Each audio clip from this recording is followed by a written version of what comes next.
What's up mga ka-Careskada? Welcome to a brand new season of Podcares. Podcares Off the Shelf, where we bring you fresh topics and bring out perspectives off the shelf. Hi everyone, welcome to the first episode of Podcares Off the Shelf. And one thing that we students typically have a question in mind is when a new academic year starts is how are we going to conquer all of the difficulties that we will be facing as we start the school year? Or even if we would ask, am I doing enough or am I enough? Well, that's the question that we are trying to address today because we're going to guide you how are we going to transform those self-doubts into self-motivation, or how are we going to transform those doubts and anxieties into something something worth those thoughts as a whole. Our guest for this episode is whom I would consider an inspiration and more importantly a leader in of herself. Please welcome Farm Chem Care's very own Miss Valerie Daniel Acorda. Hi everyone! Hi Careskada! Hala, ang tagal kang din sa nasabi yan. Actually, and it's been a long time since we actually met each other. How's life at the Val? Hello! So far it's been okay. Recently I've been, very busy since we're currently having our internship already. And of course, I feel very honored to be back here. I remember before na I used to be in this room in the same setup. However, back then I was on the other chair kasi ako yung nag-host before during my time. And then of course, last year I was able to help behind the scenes as an officer. So now it's really a weird feeling, pero it's good to be back, Kaya nga, it's good to be back. And actually, sabi mo kanina, different. You actually look different in a way na glowing ka Hala today. siya! Oh my Kaya gosh! it's Thank you so much something po. na nakaka-overwhelm at Hala! least. Grabe. But anyway, Ate Val, you're already a fourth year pharmacy student and a senior to your lower batchmates. Senior? Kaya nga senior. So, basically, nadaanan mo na lahat ng hirap ng pharmacy and even dito sa CPC. So ngayon ang question ko is, how's life being a fourth year? Honestly, as a first year before naman, syempre, coming into college, it's a very different experience, di ba? I actually started thinking na, uy, kaya ko to. Kaya ko to. Nagawa ko naman nung high school. Tapos biglang, I was hit with the reality of college. Tapos sabi ko, hala, wait lang, parang ayoko na. Hindi ko na to kaya. And genuinely, as a first year, I really thought na hindi ko malalagpasan yung first year na yun. First sem pa lang sabi ko, hala, wait lang, ayoko na. I wanna give up. I wanna go home and just do something else. I feel like this isn't right for me.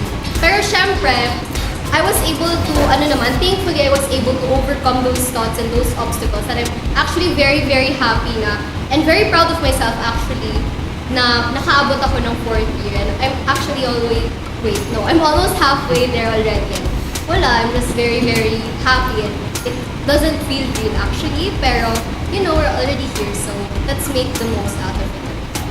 Ayan, kaya nakaka-inspire talaga na we get to hear stories from people or mga seniors or higher batches natin na nakasurvive ng mga difficulties. Kasi nga, kahit ako personally as a second year student, hindi ko pala inaasahan na second year would be much more difficult. But then again, we always look back kung kaya ba ng capabilities natin. And ito talaga this is something that we address in our episode today because right now, napapansin ko, even in our batchmates, the one thing that constantly haunts them is yung doubt sa sarili nila. And it's like the question that they commonly ask is, magaling pa ba ako? Or hindi na ako yung usual high school self ko? Or even sa mga freshies natin dyan, no, na our audience na nanonood or nakikinig sa podcast natin, it's something na iba talaga pag kakaroon silang self-doubts, usually masasabi ko, oh, I can't interfere. That's a canon event. Pero, on your perspective, Ate Val, since common naman yung self-doubt ngayon, yun na lang i-address din natin, no? So, kailan yung first time or when was the first time that you had self-doubt in your academic journey? Sabihin na lang natin in your first year. Actually, from the very beginning talaga. Nung nag-start kasi ako, going back to senior high is pandemic pa kasi. And then, when I got into college, yun yung start ng integration of face-to-face again here sa UIC. And of course, syempre, the setup in a pandemic or in a remote setup is different compared to F2F. And of course, syempre, like sobrang different talaga ng environment from high school and college, of course. Sa high school, parang pwede lang na, like, nakakalusot ka lang even though parang, let's say, bare minimum binibigay mo or parang, at some point kasi nasanay ako na I can just be chill and everything will be fine, you know. And of course, syempre, ang different talaga ng setup sa college, especially in a course like ours and considering na sobrang rigorous ng retention policy ng College of Pharmacy and Chemistry. So from the very beginning pa lang talaga, I already doubted myself if kaya ko ba talaga to. Nag-aaral ako ng botany at sabi ko, uy, sandali, kaya ko pa ba to? Tama ba itong ginagawa ko? Ba't ako nag-aaral ng botany? Like, you know, things like that. And of course, there were concepts na mahirap talagang i-grasp, especially when, you know, the lectures kasi nung first year ako, some were online and then some were F2F. Tapos medyo mahirap for me personally to catch up in, you know, having these online setups. Kasi parang like, hindi ko mag-gets. Tapos wala rin akong ma-ask. Kasi nung first year ako personally, I wasn't really that close with my classmates. Kasi nga, hybrid yung setup. So there were times na magkikita kami, there were times na hindi kami magkikita, and I'm like, ano gagawin ko? Like, hindi ko na naiintindihan na nung nangyayari. And of course, syempre, it was a huge adjustment period for me. Not only was it a different environment from high school to college, but I was also away from my family. So, parang super duper overwhelmed ako na, like, even when I get low scores or nag-struggle ako sa mga topics na inaaral ko back then as a first year, parang with those small difficulties pa lang, naiisip ko na parang, wait lang, pharmacy isn't for me talaga ata. Parang hindi ko talaga to kayang gawin. And at some point, there was, you know, this part of me that really said na, I think this is time na mag-stop ako and figure out ko muna anong gusto ko sa buhay. Kasi parang masyado na ako nahihirapan, not just academically, but also mentally and emotionally. But then, you know, I still tried to do my best even though those thoughts were creeping in as nakaabot naman tayo to this point, of course. And actually, with such an intense self-doubt sa sarili ko at the time, there was already a point in my first year journey, specifically no second semester. I think, I really remember this kasi nag-aaral ako ng org chem noon. Tapos out of nowhere, bigla na lang ako umiyak. Like, nag-breakdown talaga ako. And sabi ko talaga sa sarili ko, di ko na ito naiintindihan kahit anong aral ko, kahit anong pagod ko. Magpuyat man ako, mag-grasp man ako, whatever study techniques I try. Parang hindi talaga siya pumapasok sa utak ko eh. And at that point, sabi ko, maybe this isn't for me talaga. Kasi I actually chose pharmacy as my first choice. Simply because na I like chem nung high school. And syempre, high school chem and, you know, chem in pharmacy, or like chemistry in general in a higher education level is very different. Tapos sabi ko, uy, nagawa naman ng iba. Kaya ko rin naman siguro yan. Tapos sabi ko, wait lang, parang hindi ko na talaga kaya. Na-overwhelmed talaga ako. And there was a point na I already called my mom. Sabi ko, Mom, I'm so sorry. I can't do this anymore. I want to go home. And you know, napag-usapan na namin yun. She actually even agreed. Sabi niya, gusto mo na bang umuwi? Sige, tumigil ka na right now. Papauwiin kita dito. And then, you know, at that moment, sabi ko lang, wag na lang muna. Tapusin ko na lang yung first year ko. Or if I eventually do decide to shift, transfer to another school, another course, or something like that, at least hindi na sayang yung isang taon kong pag-aaral here sa UIC. But of course, things happen, and na-overcome naman yung mga challenges na yun. So, nakabot na tayo ng 4th year, thankfully. Salamat naman, no? And thank you, Lord, dahil despite the difficulties na especially, sabi mo nga, di ba, 1 year lang dapat. 1 year lang, and aalis na ako. But you're here. Tama. In the flesh. Pero, na-mention mo kanina ata ba na yung CTC talaga, in general, is something na puno ng pressure. Like, so, puno talaga siya ng pressure in a sense na yung laboratories, di ba? Meron tayo nun. Yung exams na Yes, definitely. napakahirap and yung deadlines na nag-pile up constantly. So, sabi mo din na yung self-doubt talaga is something that would take a toll talaga sa mental health natin. Paano mo naagapan yung gano'n na hindi ma-overcome ng self-doubt yung mental health mo and you were able to recover your sanity back and yun yung naging motivation mo to push forward? Grabe naman sa sanity. But actually, I'll be completely honest. I'm not the typical student na if tatanungin mo ng mga advice, makakabigay talaga ako ng solid advice because I genuinely don't know how I was able to get to this point kasi I'm not the type of person that's super organized kasi organizing everything to the tidbits talaga, mas nasa-stress ako doon. I'm more of the type of person na parang go with the flow lang, I want to see where this goes and of course that might not work for everyone pero that's what worked for me. Now personally, yung mga deadlines and everything before, hindi ko talaga alam paano ko siya na-overcome actually. I just remember being super busy all the time. Parang non-stop work and everything. So, actually, what I like to do lang talaga, syempre we have a lot of deadlines, we have a lot of quizzes, like sobrang jam-packed ng schedule natin. Like, I think even more so sa inyo ngayon na very tight yung schedule, di ba? Until 8:30 kayo these days. Ang ginagawa ko talaga when I feel overwhelmed with what I have to do already, ginagawa ko is parang I try to clear my head muna. I rest for a bit, I clear my head. Kasi one thing I've learned over the years is na hindi gumagana yung utak ko pag hindi ako nagpapahinga. So when I feel like everything is too much for me, itutulog ko yan. It's really, sleep is very, very important to me. All of my closest friends know this. Pag hindi ako nagre-reply, isa lang ibig sabihin yan, natutulog ako. So ayun, I really like to rest and recover kasi nga, having a lot of like these laboratories, yung mga lab reports, yung mga quizzes and exams natin, the topics that we learn is overwhelming. The schedule makes it even more overwhelming. So, ang pinaprioritize ko talaga is rest. And when I'm done resting and when I feel like parang naka-recover na yung soul ko ng onte, what I like to do is parang nililista ko lahat ng bagay na kailangan kong gawin to somehow manage. This is the way I managed it anyway. Kasi to at least have a bit of organization sa mga ginagawa ko rin. Nililista ko lahat ng kailangan kong gawin in one paper, tapos pinaprioritize ko which one needs to be accomplished agad. Para even though naka-rest ako for a while, at least makatch up ko man lang yung mga kailangan kong gawin. And that's what I've been trying to do from first year up until third year, especially last year since medyo busy talaga yung schedule not just sa ACADS but also sa extracurriculars. Yeah, and I do agree na maging organized talaga tayo, no? Kasi hindi natin namamalayan, nag-pile up na pala yung mga TLAs, mga Totoo. APs, or OMG. even may quiz na i-announce na bukas na pala na hindi Totoo. natin alam. So like cramming is very common talaga. So one thing talaga na may impart natin sa even sa lower batches and even sa mga kabatch ko and even sa hires kong nakikinig or to those watching na okay lang naman na at times we take a rest. Kasi importante talaga yung tulog, honestly. Kahit personally, admittedly, though at times hindi na ako natutulog, but sleep, guys, is very important. And I do agree with you, Ate Val, no, na in spite of the difficulties, we would always take a pause and of course, prioritize pa rin natin ang ating health, Totoo. diba?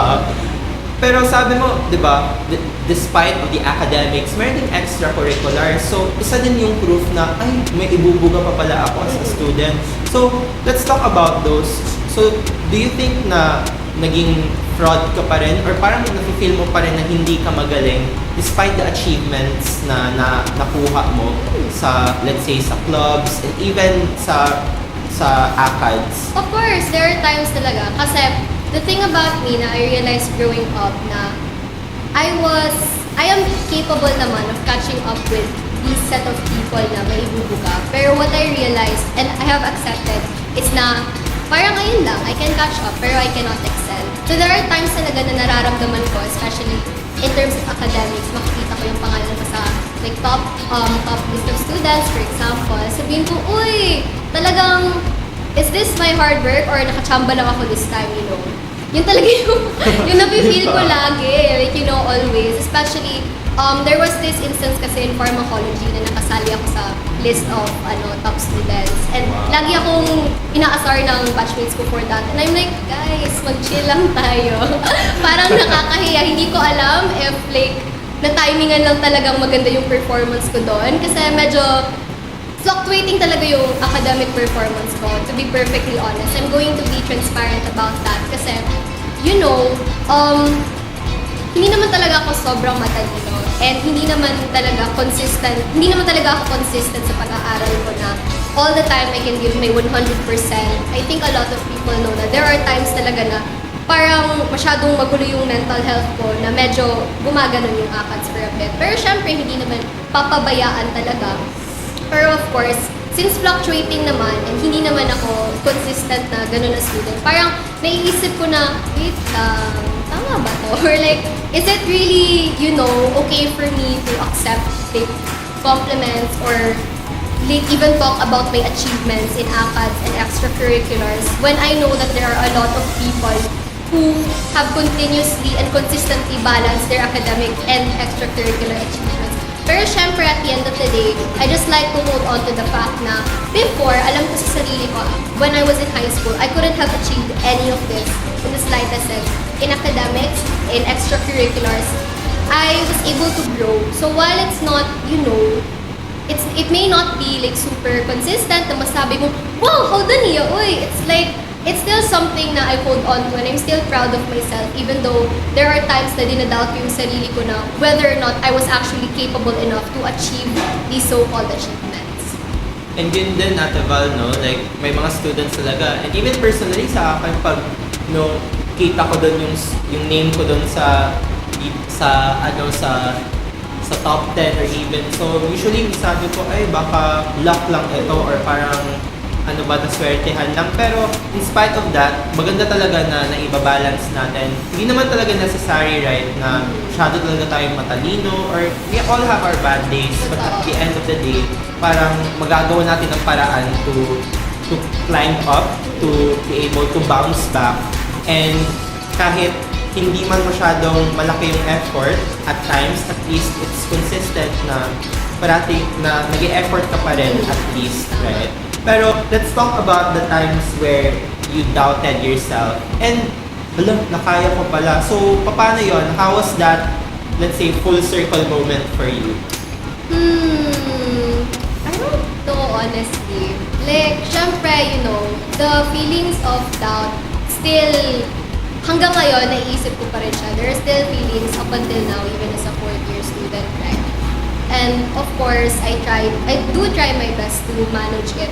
Kasi nga, it's actually, personally, I think na it's normal, especially kung estudyante ka, and you're having a hard time adjusting to a new environment talaga. It's normal to have self-doubt. But what's important is na kahit pinadoubt mo yung sarili mo, you still have that drive to work on yourself and you still have that fighting spirit na I strongly believe every CPC student really needs to have.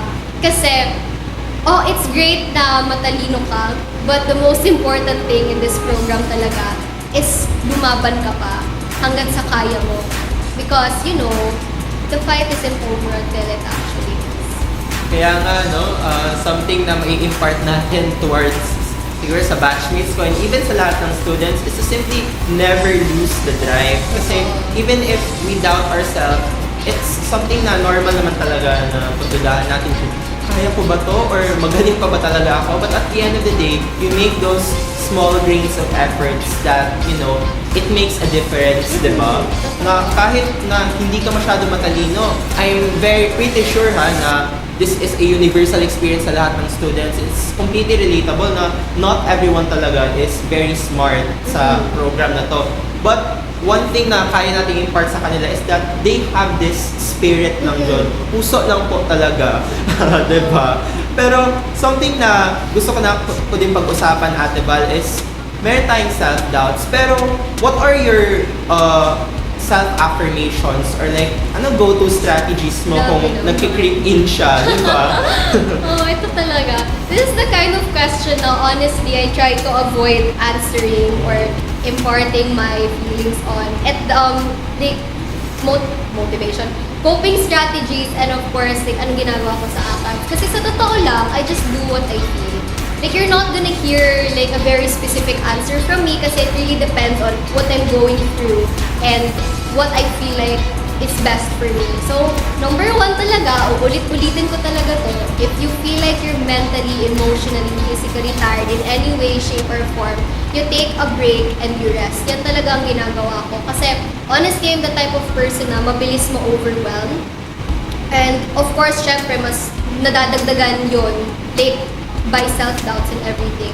So, what I do for a while is, nagpapakaisa ako and I like to rest muna and then I give it some thought.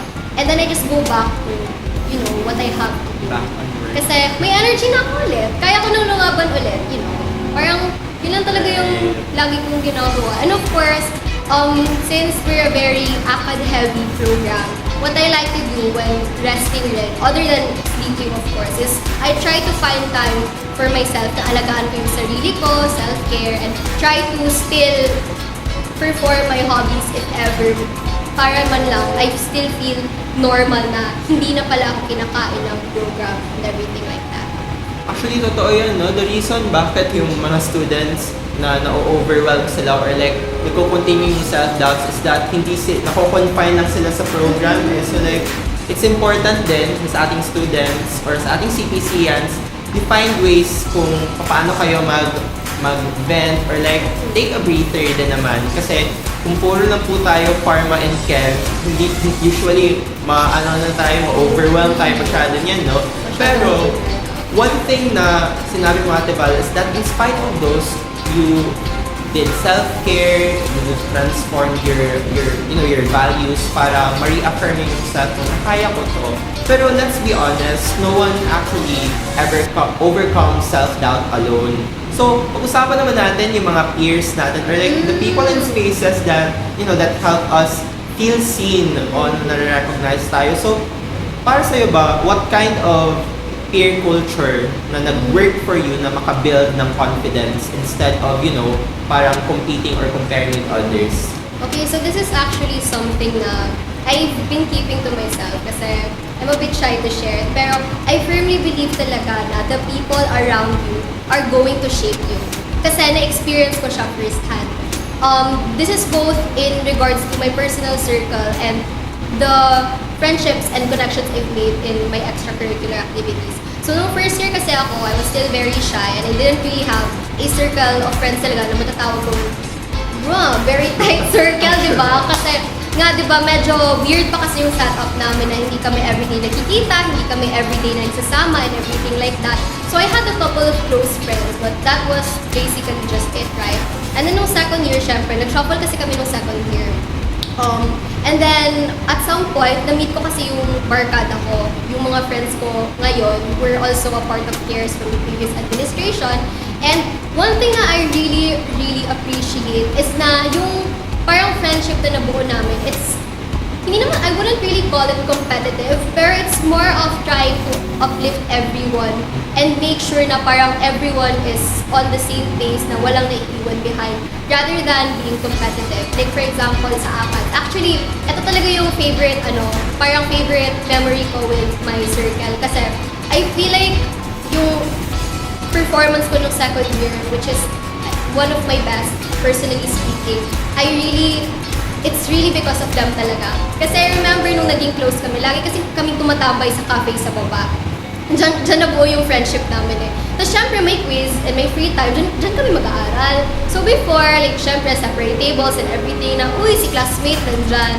Tapos meron kasi itong friend na lagi nag-a-ask ng question. So parang at some point, lagi kaming together sa cafe to the point na feeling ko medyo naiinis na yung staff sa amin. Pero yeah, we were always there. Tapos what I really like about that kind of setup of nag-aaral for quizzes is na hindi siya, the way that these questions are asked and answered, parang hindi siya nakaka-degrade sa feeling na, hala, wait lang, hindi ko yan nabasa. Parang feeling ko ang bobo ko kasi hindi ko yan na-cover. Kasi syempre mataas yung coverage ng assessments natin, right? But it was more like, oh, meron pala akong na-miss and I learned something new. So, at least at the end of the day, kahit hindi mo yun nabasa, narinig mo kasi yun sa friend mo or something like that. So, parang matatandaan mo, and if ever nandun siya sa quiz, I'm like, uy, yes! Sinabi niya to kanina. Napag-aralan namin to kanina. And it's a very great experience as well. So, I really feel like having a circle of friends na who really wants to improve, and who are really looking out for you, it's a very, very good way to overcome any kind of like struggle or self-doubt if ever. But also, I was able to, get those connections also from my extracurriculars. So, syempre, other than my barkada, I also have friends sa mga clubs and organizations ko. And a lot of them have been really parang critical good in my academic journey here in UICCPC. In particular, I really feel like it's important na aside from having, your friends, you also find like other people that you can relate to outside of your program or your course, but also at the same time, it's also very nice to have like seniors also. Seniors talaga who uplift you. Kasi yun talaga yung nangyari sa akin. This is Ate Hani in particular. Kasi she was really one of the reasons kung bakit nag-stay pa ako sa program. Because the one thing that she told me, like even nung hindi pa kami ganun ka-close, and I feel like she was just very friendly and very supportive sa lahat ng juniors niya. Pero the thing that she told me talaga that really stuck and made me realize why it's important to have these kind of people is she told me na huwag kang aalis ng UIC hanggang hindi ka pa pinapaalis. Because I was already at a point where I decided na aalis na ako. And then she just kept repeating that every time na magkita kami. So I'm like, what if i-try ko? And because I listened and because I tried and because there was, someone else other than myself who believed in me, parang I made it here, hindi ako nag-give up, and nakaabot na ako ng 4th year. And that's something na nakaka-fulfill din at least at the Val, or nakaka-inspire din on our end. Kasi let's be real, the friends that we have it's the friend group that Ate Val has is something that we also would want to have. Kasi diba, these friends are the people that you constantly see each day, and importante din na yung very small amount of support, di ba, na nakukuha natin ate is di na namamalayan, very impactful na pala siya sa atin in that sense.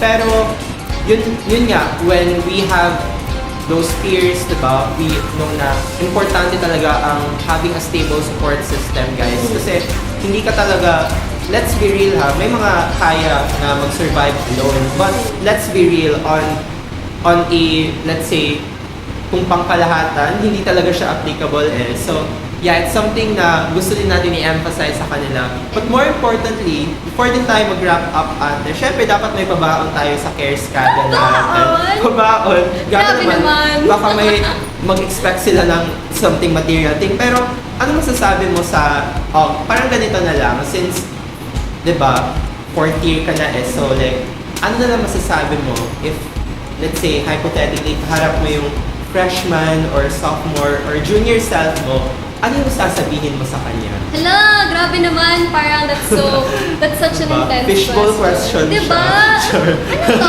Tonight with Boy Abuda. Pero, seriously, if there's one thing that I want to say to my younger self, even the version of myself nung 3rd year ako, which was just months ago, is please don't give up. Kasi, there are better days ahead talaga. There was really a time in my life where I thought na pharmacy wasn't for me. That was my freshman self. I genuinely thought na hindi ko kakayanin tong course na to and everything like that. Pero, hindi ako nag-give up. And because of not giving up, I was able to find a circle na I'll cherish for the rest of my life, and of course was able to uplift me in ways na they don't even realize that they have. But also, I was also able to achieve many things na a younger version of myself could only have dreamed of. Like for example, yung ACADS ko, the academic achievements I've had before, the extracurricular achievements na I was able to, gain. My younger self would never even have dreamed of doing that. And nagawa ko yun kasi hindi ako nag-give up in the first place. But secondly, I also want to tell her na I'm very, very proud of her. Because again, I never imagined even making it through 1st year. Umabot ako sa 4th year. I'm currently doing my internship along with the rest of my batchmates. And that's just something na I'll always be very proud of because not only is this a very intense program, our batch also has been through a lot. Grabe talaga yung struggles ng batch namin from almost 200 people to down to 58. Ganun na lang kami ka-on-10. I'm very proud na to be one of the people who made it to the end. But also, I also want to parang just share or like impart a couple of things to the younger years talaga. Kasi I know more than anyone how difficult this is, the journey is, because I've been there, I've been through your shoes. Alam ko kung gaano kahirap yung program natin, especially in regards to the retention policy, which is, I feel like the main concern talaga Yeah, ng maraming actually. students na lower years. I'm going to be completely honest. Entering my second year, I was already probationary 2. So, sabi ko, kakayanin ko po ba to? Like, I still have at least 3 years ahead of me, 2 to 3 years ahead of me. Kakayanin ko ba na I'm already probi 2? Am I still going to be able to do it? But the one thing that I'm going to tell you is na, kaya niyo yan.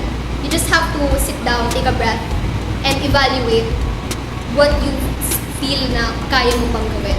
Kasi of course, ma-overwhelm ka ng fear, ng doubt.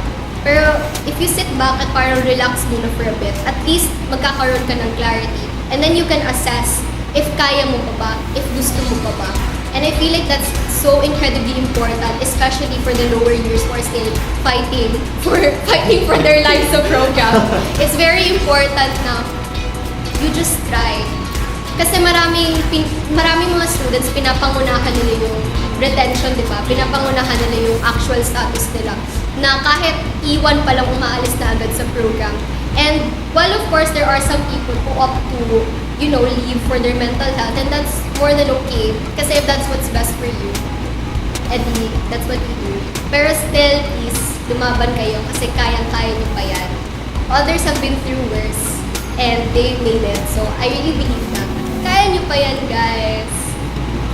And yun nga ang very important lesson na mag-take away natin in this episode, na kahit pa we would say na hindi na ako magaling, or kahit na in spite of saying, masasabi natin na parang ayoko na, hindi ko na kaya. It's just that we would never lose the drive. Yun talaga yung pinaka-importante, right? And one thing is that consistent efforts are usually our keys to be able to survive all the rigors, or lahat ng hirap malalagpasan natin basta there's consistent effort na pinapakita natin.